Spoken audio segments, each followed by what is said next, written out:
अस्सलाम वालेकुम, आदाब।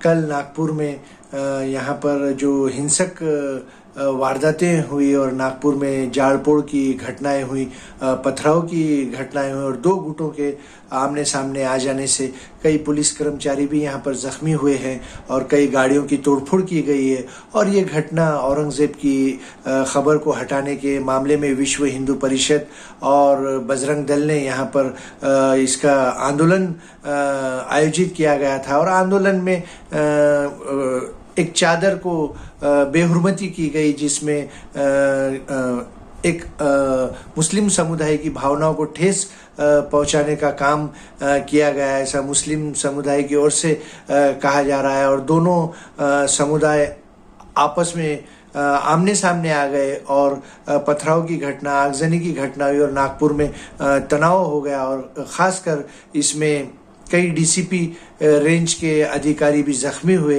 महिला कर्मचारी भी जख्मी हुए। और पिछले कुछ दिनों से कुछ नेता अपनी जुबान से जो जहर उगल रहे थे, उसका नतीजा कल नागपुर में देखने को मिला। और कल नागपुर, संभाजीनगर, औरंगाबाद, नांदेड़ में तीव्र निर्देशनें की गई विश्व हिंदू परिषद बजरंग दल की ओर से औरंगजेब की खबर को हटाने की मांग करते हुए। और महाराष्ट्र में एक नया मुद्दे को यहाँ पर उछाला जा रहा है कुछ जातिवादी विचारधारा के नेताओं द्वारा, और वो जहरीले भाषण दे रहे हैं खुलेआम, और कुछ तो मंत्री बेछूट भाषण दे रहे हैं। और महाराष्ट्र में एक अच्छा खासा माहौल पिछले कई सालों से होने के बावजूद माहौल को खराब करने की कोशिश की जा रही है। और तेलंगाना का विधायक टी राजा भी यहाँ पर आकर जहर उगल रहा है, और वो अपने प्रदेश में तो कुछ नहीं कह रहा है और यहाँ महाराष्ट्र में आकर माहौल खराब कर रहा है। और उसको जानबूझकर लाया जा रहा है, टी राजा को, जो भाजपा का विधायक है, और उसको भाषण कराया जा रहा है। और महाराष्ट्र में भाजपा के जो मंत्री है वो भी बेछूट बयानबाजी कर रहे हैं। और महाराष्ट्र में एक अच्छा खासा माहौल यहाँ पर होने के बावजूद माहौल को खराब करने की कोशिश की जा रही है। और दोनों समुदाय में तेढ़ निर्माण करने के ऐसे भाषण किए जा रहे हैं। और मुख्यमंत्री और दोनों उप मुख्यमंत्रियों को इस ओर ध्यान देना चाहिए।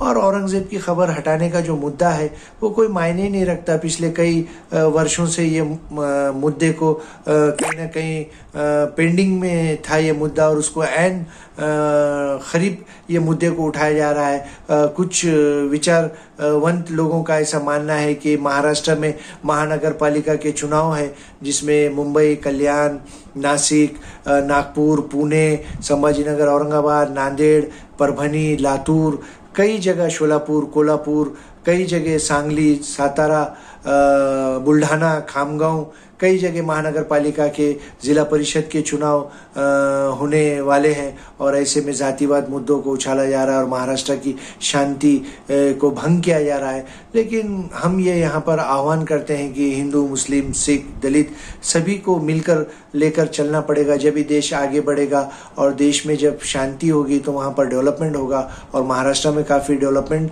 हो रहा है, लेकिन सत्ताधारी पक्ष के ही कुछ मंत्री जो जातिवाद भाषणें दे रहे हैं, खुलेआम भाषणें दे रहे हैं, और उनको कहीं ना कहीं इसका परिणाम देखने को मिल रहा है। और कल नागपुर में अचानक तौर पर ये वारदातें हुई और तोड़फोड़, आगजनी और पथराव की वारदातें हुई। लेकिन पुलिस ने काफ़ी मुस्तैदी से काम करते हुए वातावरण को शांत किया, कंट्रोल किया। हम पुलिस की यहाँ पर प्रशंसा करते हैं कि पुलिस ने काफ़ी कंट्रोल किया और पुलिस ने स्थिति को नॉर्मल कर दिया रात में, और सभी लोगों से शांतता की अपील की।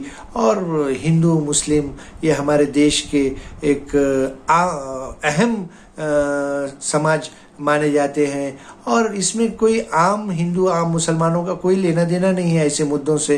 कुछ राजनीतिक नेताओं की दुकान यहाँ पर चला रहे हैं कुछ लोग, जातिवाद कर कर और जातिवाद भाषण कर कर अपनी दुकानें चला रहे हैं। ऐसे में आम जनता को, हिंदू मुसलमानों को ये सोचना चाहिए कि आपस में लड़कर किसी का भला नहीं हुआ। और इतिहास है, जहाँ भी कहीं दंगे फसाद होते हैं वहाँ पर कई वर्ष वहाँ की जो आर्थिक स्थिति है वो पीछे चले जाती है और करोड़ों का नुकसान हो जाता है। और कल नागपुर में भी लाखों का करोड़ों का नुकसान हुआ है और इससे कुछ हासिल होने वाला नहीं है। और हम खासकर युवाओं को भी अपील करते हैं, सभी समाज के, कि वो इन नेताओं के भाषणों में, इनकी बातों में ना आए और जो कई वर्षों से जो चीज़ें चली गई, ख़त्म हो गई, उनको ताज़ा ना करें।